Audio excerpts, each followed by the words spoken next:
안녕하세요. 백두산 금융연구소의 백두산입니다. 12월 10일 화요일 이슈와 시황 살펴보도록 하겠습니다. 그 전에 어제 올라왔던 질문 하나만 얼렁하고 넘어가자면요. 중국 주식과 한국 주식 중에 뭐가 낫냐? 한국 주식 그 코스피보다는 중국 CSI니 뭐 상해종합이니 뭐 중국 A준이 뭐 이런 것들, 이런 중국이 더 수익률은 좋을 겁니다. 근데 이제 그 위험을 좀 고려해 보시라는 거죠.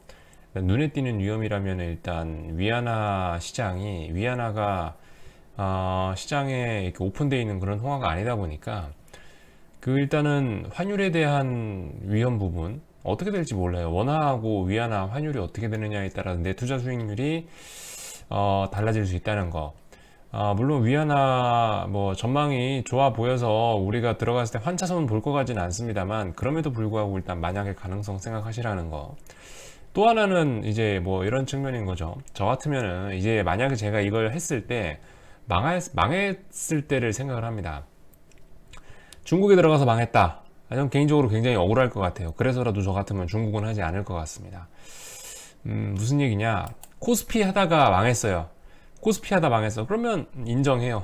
코스피 하다 망했으면 어쩔 수 없는 거지. 투자하면서 자연스럽게 받아들여야 되는 위험이지 생각하지만 내가 예를 들어서 중국 증시에 들어갔는데 거기서 돈을 까이고 망했다. 야, 그러면 저는 받아들이지 못할 것 같습니다. 무슨 얘기인지 아시겠죠? 신뢰할 수 없는 중국에 내 돈을 집어넣느니 나는 차라리 한국에 있을란다 이런 겁니다. 뭐 미국이라면 개인적으로 신뢰할 수 있을 것 같고요. 아무튼 그 한국에는 그리고 코스피 말고 코스닥이라는 놈도 있으니까 잘 활용하시면 중국 지수의 수익률은 훨씬 능가할 수 있을 거라 생각합니다. 한국도 좋은 장이에요. 그래서 중국도 물론 제가 봤을 때 중국이 이제 신흥국 베스트가 돼서 내년에 굉장히 잘 나갈 것 같지만 한국도 그에 못지않게 잘 나갈 거다라는 거 이 정도까지만 말씀드리도록 하겠습니다. 자, 넘어가서 어제 저녁 미국 어땠나요? 그 정고점 그죠? 정고점이 선거 가면서 얘기하자면 정고점 S&P입니다. S&P 선물 기준으로 정고점이 여기죠. 아유, 선이 잘 안 꺼집니다. 대충 봐서 하여튼 정고점이 있는데 정고점 저항 받고 내려온 거죠. 나스닥도 같은 모습, 나스닥 S&P 똑같죠. 뭐 정고점 저항 받고 내려옵니다. 박스권이란 말씀 드렸죠. 왜 박스권이겠습니까? 당장 오늘부터 FOMC 회의가 있기 때문에 FOMC 회의의 그 영향권에 들어간 거죠. FOMC 회의가 10일, 11일 오늘부터 시작합니다. 오늘부터 시작해서 10일, 11일 이렇게 이틀간 진행되기 때문에 어제부터 솔직히 FOMC 회의에 대한 경계감 이런 게 있어서 뭐 지수가 많이 오르거나 많이 내리지는 못하는 상황. 10일, 10일, 11일 이렇게 FOMC 영향권에 있기 때문에 뭐 제대로 지수가 움직이진 않을 거다. 언제 움직일까요? 목요일. 네, 목요일부터 우리나라장은 본격적인 움직임이 나타날 수 있다라는 거. 우리나라장 지금 박스권이다. 누누이 말씀드리는 게 삼성전자, 하이닉스, 뭐 선물 이런 애들 지난번 며칠 전에 12월 4일날, 12월 3일날 이때쯤 반등 줄 때 이 반등의 컨텐츠가 부실했다. 제대로 저점을 지지하지 않았다라는 말씀을 뭐 한 번씩 드리고 넘어왔는데요.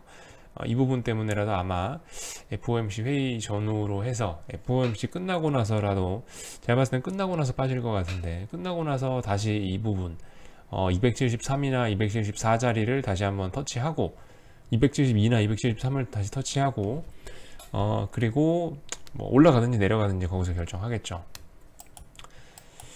딱히 뭐 지금 이슈도 없습니다. 딱히 이슈도 없어요. FOMC 회의에 관련된 내용을 조금 뭐 얘기를 해보자면은 이제 오늘 저녁하고 내일 저녁이니까 이렇게 FOMC 회의 열리니까 지금 현재 보시면은 그 당분간은 일단 아셔야 될 게 미국 연방준비제도의 금리 인상은 당분간 없다라는 게 일단은 시장의 전반적인 컨센서스인데 그리고 당분간 동결이라고 했어요. 당분간 동결이라고 했는데 제가 봤을 땐 그래서 일단 별일 없을 것 같습니다. 내일 별일 없을 거예요. 내일 모레 FOMC 회의에서는 그냥 뭐 기존에 했던 얘기들을 확인하는 정도. 양적 완화는 이미 시행하고 있고 금리 더 이상 올리지 않고 동결로 계속 간다는 얘기 하고 있고 그래서 여기서 제가 봤을 때 딱히 뭐 색다른 얘기 나올 건 없을 것 같아요. 다만 이제 시장은 그 내용을 확인하고 가자라는 측면이 있기 때문에, 그래서 시장의 움직임 자체는 이 이후에 나타날 거다, 회의 이후에 나타날 거라는 거고요.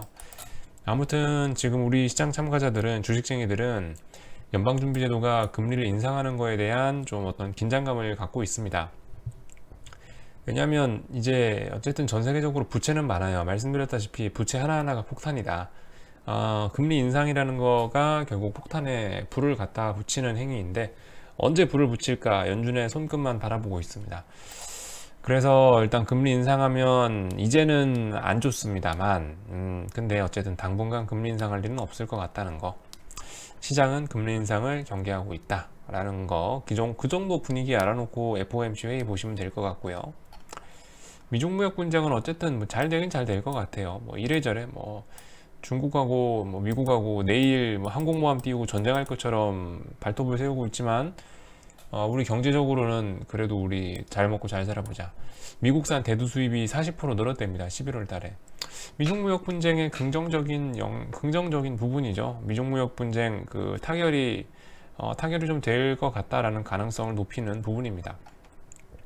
참고로 그 제가 이런 얘기는 한 적이 없는 것 같은데, 12월 15일 일요일이 뭐냐면은 그 미국이 무역협상 1차 딜이 성립되지 않았을 때, 1차 딜이 안 됐을 때 15일날 되면 우리 중국 니네한테 다 관세 더 매긴다 라고 추가 관세 부과가 예정된 날입니다.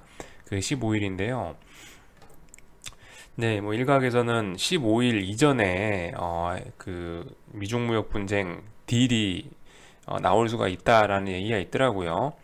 뭐 그죠? 사실 15일까지 협상 안 되면은 관세 부과 안 되는 거니까 15일 날에 반드시 도장을 찍을 필요는 없는 겁니다. 좀 여유롭게 도장 찍는 게 사실 그 협상하는 사람들 입장에서도 좋겠죠. 아무래도 막판까지 끌고 가는 것보다는 좀 여유롭게 하는 게 좋으니까. 아무튼 뭐 그래서 타결될 1차 딜이 성립이 된다면 정말 좋은 건데, 아무튼 뭐 그전에도 성립될 수 있다는 거 좀 알아두시고요.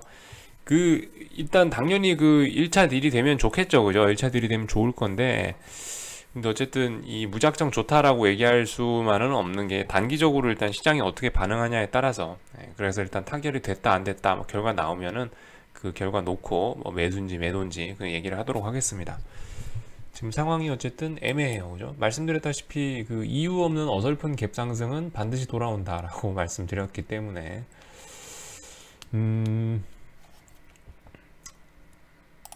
어쨌든 미중 무역 분쟁 그 1차 딜이라도 되면은 갭 상승해서 시장에서 많이 올라갈 건데, 그렇게 해서 갭 상승하면 어느 정도 좀 이거는 괜찮은 것이 될 것 같다. 그죠? 마치 양적 완화했다는 뉴스로 이렇게 시장이 많이 올랐듯이, 미중 무역 분쟁 타결이 됐다면 갭 상승해서 날아갈 거지만, 갭 상승해서 많이 올라갈 거지만, 분명히 그 부분에 대한 거는, 그죠? 그 부분은 이제 든든한 지지선, 다시는 깨지지 않는 지지선이 되겠죠. 아마도 그렇게 될 것 같긴 합니다. 근데 뭐 문제는 갭을 얼마나 띄우고 그날 올라가느냐, 그런 것이 문제가 되겠죠. 딱히 뭐 하여튼 다른 뉴스는 제가 뭐 말씀드릴 만한 딱히 다른 뉴스는 없는 것 같습니다. 어쨌든 기다려야 돼요. 지금 내일일 겁니다. 내일 저기 사우디 증시에 아람코가 상장된다고 말했죠. 아람코 상장이란 이슈가 좀 우리나라에 사실 좀 악재긴 해요. 조금 악재긴 해요. 왜냐면 사우디 증시에 상장이 되는데, 사우디 증시도 MSCI 이머징 지수에 포함이 되어 있기 때문에 우리나라와 같은 파일을 공유하고 있죠. 그래서 아람코 상장이 돼서 사우디 증시가 MSCI 이머징에서 비중이 늘어나면 우리나라 비중은 자연적으로 쪼그라들게 됩니다. 그게 많지는 않겠지만 어쨌든 조금 악재다, 이 정도 생각하시면 될 것 같고, 그에 따라서 국제유가에 대한 어떤 베팅 기회가 올 수도 있으니 국제유가도 잘 보고 계시면 재밌을 듯 합니다. 내일, 그죠? 아마 아람코 상장하는 순간까지는 강세를 보이다가 아람코 상장하면 좀 약세로 전환되지 않을까, 이런 생각 정도가 듭니다. 요즘 이슈나 뭐 이런 게 별다른 게 없어서, 어차피 증시는 뭐 FOMC나 이런 재료들을 확인하고 움직일 거기 때문에 박스권이라 제가 뭐 딱히 드릴 말씀 없고요. 양매도장이에요. 양매도장. 콜도 죽고 풋도 죽고, 그죠? 풋옵션 죽고 있고 콜옵션도 죽고 있고 둘 다 힘을 못 쓰는 양매도장입니다. 다음번 상승을 위해 에너지를 비축하는, 이번에 지수 정말 많이 빠질 수도 있었는데 보시다시피 일단 뭐 풋옵션이 호재들이 좀 있고 기대감들이 있으니까 풋옵션이 제대로 살아나지 못하고 계속 골골골 거리고 있다는 거. 풋옵션 모양 보시면 그렇다는 거. 하이닉스는 어제 여기 윗꼬리에다가 일단 한번 팔아치우고요. 다시 한번 요 밑에 77,000원대에서 잡을 수 있지 않을까라는 기대감을 가지고 기다려 보고 있습니다. 이 정도 말씀드리면 될 것 같아요. 어쨌든 누누이 말씀드리지만 여러분들 반도체 하셔야 됩니다. 2차 전지주들 오래간만에 봤는데 답이 없더라고요. 그죠? 2차 전지주들 봤는데 답이 없어요. 2차 전지는 여러분들 관심 끕시다. 뭐 이런 거 이미 역배열로 접어든 거 이런 거 계속 보고 있어 봐야 소용이 없어요. 수급상으로도 이 2차 전지 종목들이 작년에 시장이 조정받기 시작했는데도 지내 마지막까지 올랐던, 그러니까 시장의 타이밍과 역행했던 섹터이기 때문에 이제 시장이 올라온다면 얘네는 더 빠질 수도 있다는 생각이 듭니다. 시장이 올라오면 같이 올라오는 타이밍, 시장과 같이 타이밍을 갖고 가는 종목들이 있는 반면 시장과 타이밍을 역으로 갖고 가는 종목들도 있기 때문에 지금 2차 전지는 시장과 완전 타이밍을 역으로 타고 있어요. 그래서 이제 시장 많이 오르면 얘는 안 좋을 수도 있을 것 같다. 2차 전지 많이 빠졌다고 반등 바라보는 것이 아니고 우리 죽어라 반도체 팝시다. 이 얘기를 계속 드리고 있습니다. 이 정도 얘기하고 마치도록 할게요. 질문은 리플로 남겨주세요.